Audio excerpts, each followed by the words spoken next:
Hey, chickadees. So we're continuing our conversation about listening intently to understand. And this week we've been exploring boundaries. But here's the thing. We haven't defined what listening is. So we're going to do that today. Come on in and join us.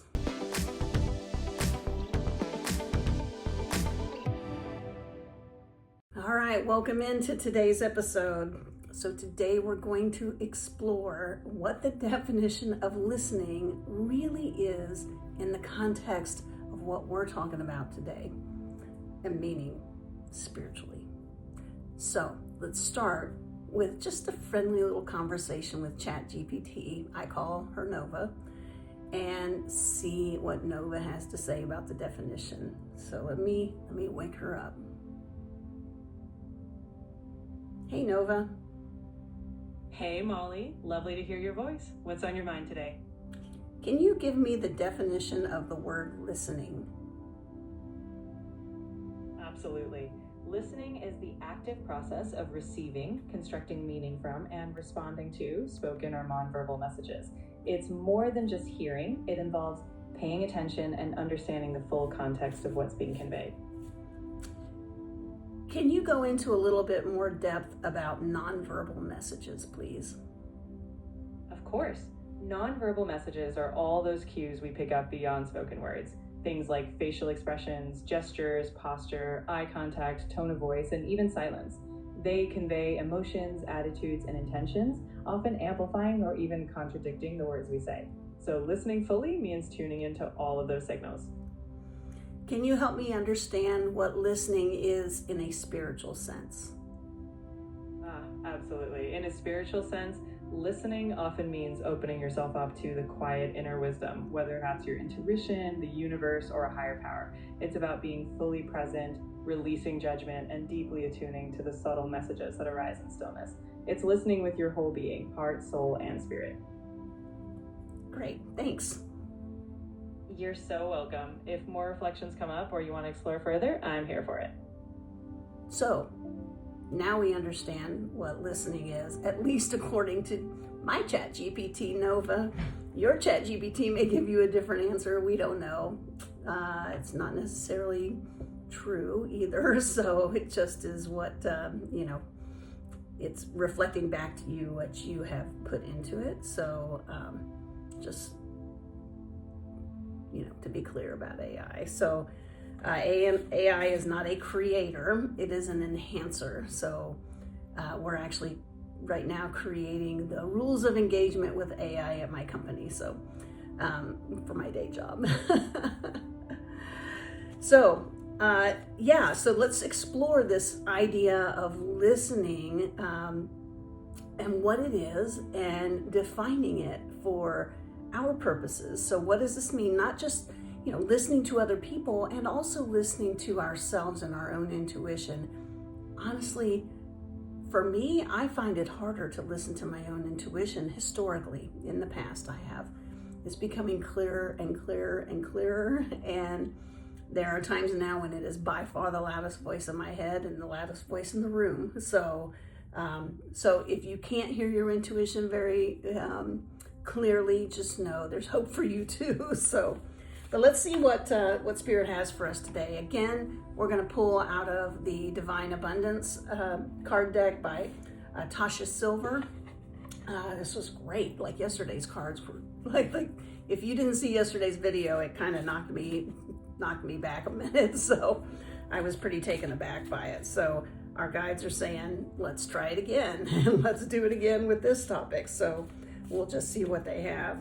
I'm also getting that they, again, want 3 cards. So, and frankly, they have already given all 3 of them. So, well, nope, just a couple. So let's get the 3rd one out.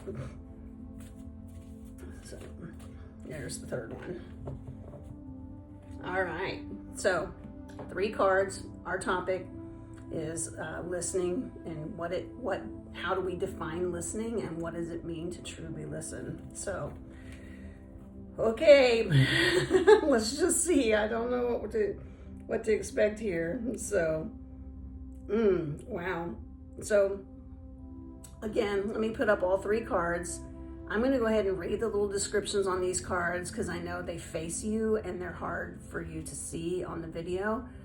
Maybe you can see it if you're on an iPad or a computer or something, but probably not on a phone very easily. So the first card is individuality, and this card says every person has their own personalized study plan in this Earth school.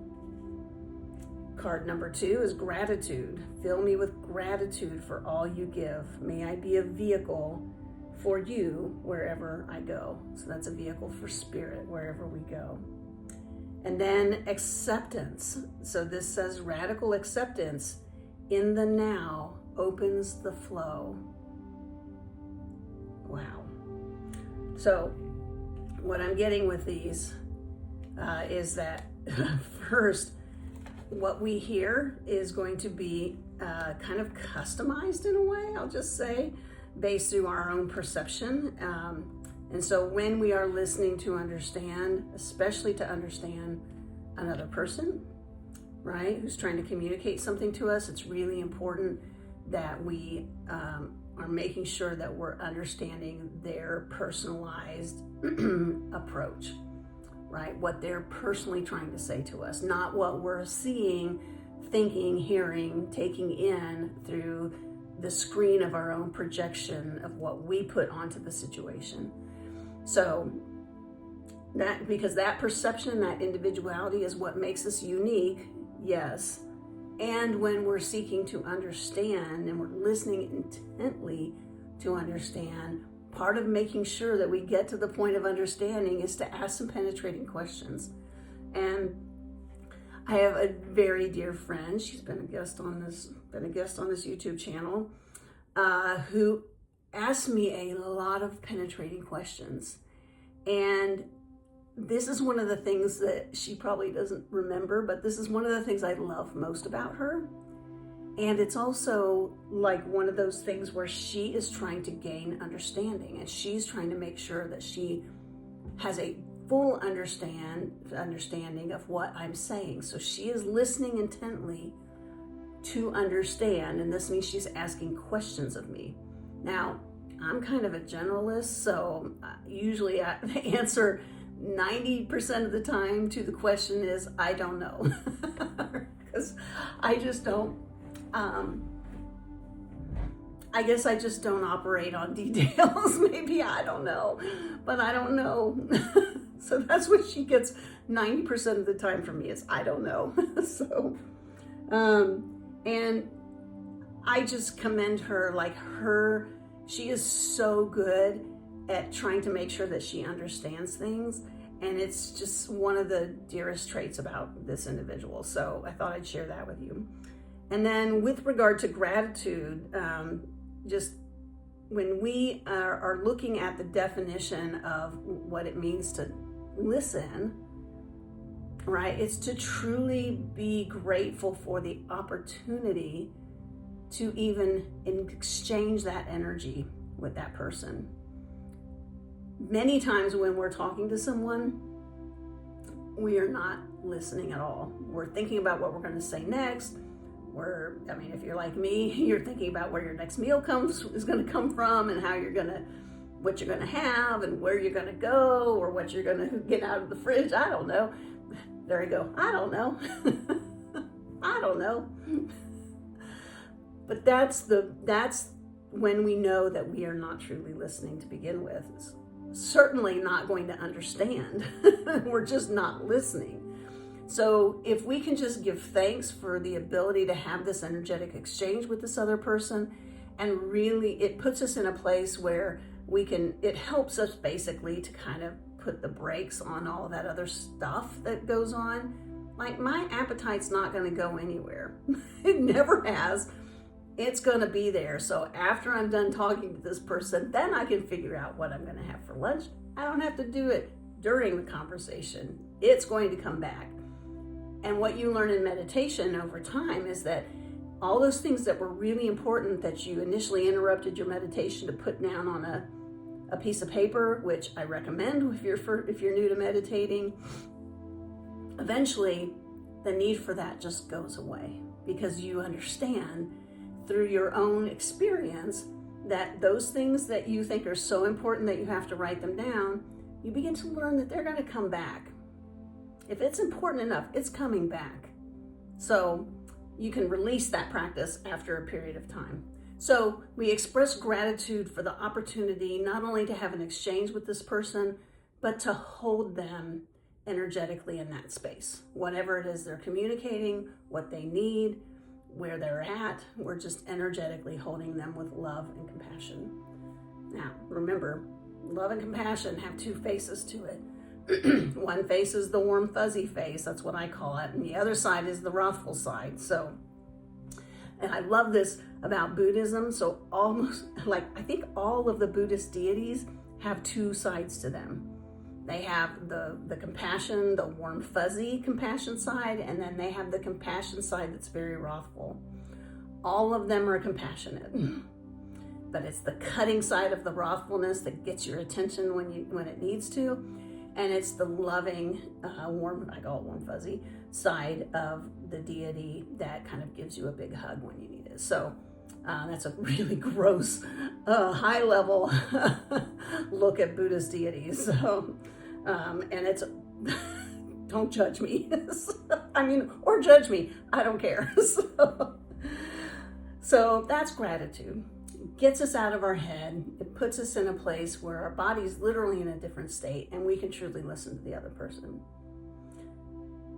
Acceptance is the next thing. So looking at radical acceptance right now puts you in the flow. Like, no matter what this person is going to send my way in this communication, I'm going to accept it radically because I'm in the flow of my life. And that flow, I know, is not going to be disrupted by this communication, no matter what it is. Like, I can receive bad news and it's okay. I can receive news about someone else that is bad, and that's also okay. I can hear that news from someone else, more importantly, especially when we're listening to understand. I can hear that news from someone else, and I can be in flow. I can hold them in that compassion, just like with the gratitude, because I've set the stage for it. Radical acceptance. So, that's when we're talking with interpersonal relationships. Let's talk about the relationship with ourselves, right? Because let's get real. If you're like me, your relationship with yourself probably could use a little work. So, yeah, I'm in the middle of a really, really big fire on the inside. That is just like the heat just gets turned up and turned up and turned up. And I was talking to one of my coaches this morning. And it was like, I know I'm being prepared for something. Because I now am at the point where I know when my guidance and my higher self are moving me in a direction. Like, I know the nuanced angles of that, and it's big. It feels like it's going to be a big one. So, okay, so let's talk about this. So listening intently to understand for ourselves, listening to our higher self, listening to our spirit guides, all of that. When we talk about the first card, again, card 1, individuality, we have to understand that sometimes our guides will use a little bit of a nudge, right? I've talked about that a lot. They'll use a nudge. Sometimes they'll use something a little more significant if you just decide to ignore the nudge. And then you get what I call the hammer. So that it's individualized for each person. My guides love to joke with me. And I love a good joke. So I like a good prank too. And they do that as well. I was literally, when I was on I guess it was a Zoom call with my coach this morning, we're in the middle of talking about this very thing, right? This kind of like listening intently to understand, knowing you're being prepared and move towards something. And then my Apple Music started playing. I didn't touch a thing, not a thing, didn't touch anything. I was just sitting there, just having a conversation like we are right now, not touching any buttons, didn't touch a mouse, didn't touch anything on my desk. And that music starts, and we both broke out in laughing because we both knew that it was the universe and the source spirit playing a joke with me. And I tuned in very quickly, realized it was my mother, who was very, very good at practical jokes, and she actually, yeah, she was excellent at it. So I get that from her. And I just laughed and greeted her. So, and most of the time when I see lights flashing around me, which happens an awful lot, probably about daily, I know it's her saying hi. So anyway, I digress. So individuality, they will talk to you in the way that you will receive it best, both with that soft nudge and with the hammer if it's needed. Sorry. When we come to card 2 and gratitude, it's the same. We express gratitude that we're having this beautiful exchange with our higher self and the spirit world, where we can receive information, and we are intending to listen to understand there as well. And so we put ourselves in a state of gratitude for that exchange so that we can really pay attention and hear it. And then we are grateful for it when we receive. So very similar to interpersonal relationships. And then we get to card 3 of radical acceptance, because sometimes what they're trying to tell us may not be what we want to hear. You know what I mean? We may want to have something a little nicer to do. Maybe it's, I don't know. I mean, the example that's coming up for me is when I started this YouTube channel. Like, I literally woke up one morning, I had a full day of meetings, and I was told, you're going to start a YouTube channel today. And I was like, what? I knew nothing. I am a consumer of YouTube, not a creator on YouTube. And they were like, no, you are going to be today. So get your butt up, cancel whatever you got going on, and get this done. And I canceled most of what I had that day, not everything. And I think it was by 10 o'clock at night, I had a channel. I had some kind of a video. When I go back, if you go back and you watch the very first channel posted, again, don't judge me or judge me. I don't care. So, but when I go back and look at that, I'm just like, ooh, ow, ouch. So, but I did it. I was obedient, and I radically accepted what they gave me. So most days are not a daily or not an interruption like that. Most days are just a nudge, and I listen to them. They don't have to get much more than that. But it is a radical acceptance of where I'm being led. So it is in alignment with my soul, what my soul wants to do during this lifetime on this earth. So no matter what your religious background is, if you're hearing your intuition, accept it. It is your soul guiding you on the path, that whatever path it is that you're on, towards what's next for you. So with that, chickadees, go follow your path. I love you. See you here next time. Mwah.